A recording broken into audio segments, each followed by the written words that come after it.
Hello, I'm Gemma Vaness. This is ABC News Mornings. Dozens of recommendations to address the crisis of suicide among serving Australian Defence personnel and veterans will be handed to the Governor-General today. Over the past 3 years, a Royal Commission has heard from hundreds of witnesses during a dozen public hearings across the country. Commission Chair Nick Kaldas has described the final report as a once-in-a-lifetime opportunity to save the lives of military personnel. The problems are clear. They're not new, but they're clear, and we hope that the Royal Commission has achieved one thing, which is to make the problems undeniable. It's really up to the government and our parliament now. We will hand down our recommendations and findings today. We hope they're approached in a bipartisan manner. It should not be a political issue, uniting to help and support our veterans and our serving members. Julianne Finney campaigned tirelessly for the inquiry to be held and attended every hearing. Her son, a former member of the ADF, died by suicide in 2019. She's concerned the government's response won't be entirely independent. I have watched the trauma of the commissioners, of the staff of the Royal Commission, of everybody who's given evidence, including myself. And this was a deep dive. We really got to the bottom of some things. However, I'm not so comforted in what I believe will be the government's response, but we'll see how that goes. The government keeps talking to the same people who have failed veterans for decades. I don't believe that they know what independence is. I was told by one Labor minister not to pick on a certain ex-service organisation because they'd just given them $500,000. The ex-service organisation had given that to the government. To look at themselves, really, I guess, to be a peak body. It's just all too intertwined for me. I don't believe that it's going to be completely independent, but we'll fight that. We'll absolutely. The Royal Commission is a chapter closing and a new chapter begins. Independent Senator and former Army Corporal Jackie Lambie was one of the key parliamentarians pushing for the Royal Commission. She says the Defence Force needs to better protect veterans in their lives outside of the Army. If you want to give these guys half a chance of surviving in the civilian world, then you have to be able to transition them properly. And that means if they are still capable, making sure that they have civilian qualifications that are equivalent to outside so they can get the jobs that they need. Defence has been really disappointing. They've still played the old game of cover up, nothing to see here. It is them that needs to change. It is them that needs to change. I will be on their tail for as long as I'm up here, I can assure you. And most of those who have taken their own life after serving in the ADF didn't go to war. And this is a key part of the Royal Commission, which heard evidence about service, leadership and accountability. ABC Defence correspondent Andrew Green explains. That is one of the startling statistics to emerge in this whole process. The other, of course, was that the Afghanistan war claimed far more victims after that conflict, and Australia's participation in it ended when personnel took their own lives rather than died in the battlefield.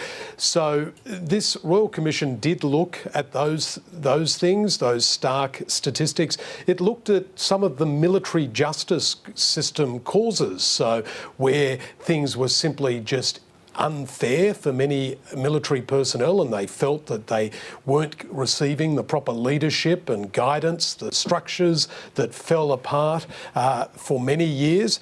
As we heard from the Royal Commissioner himself, Nick Kaldas, this is the biggest look at this problem, but there have been many inquiries in the past that have uncovered similar themes, but in his words have just not been acted on properly.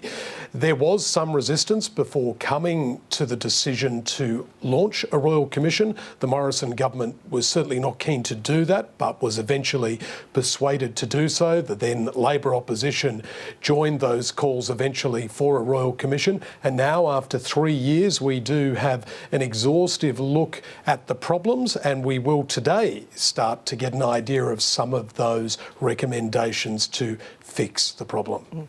So that change that is needed, Andrew, what form could it take? Well, there'll be in the order of 122 recommendations that are handed to the Governor-General today, and that will, of course, then be considered by the government. We saw 13 urgent recommendations come from the interim report last year, and one of those was to address the backlog of claims at the Department of Veterans Affairs.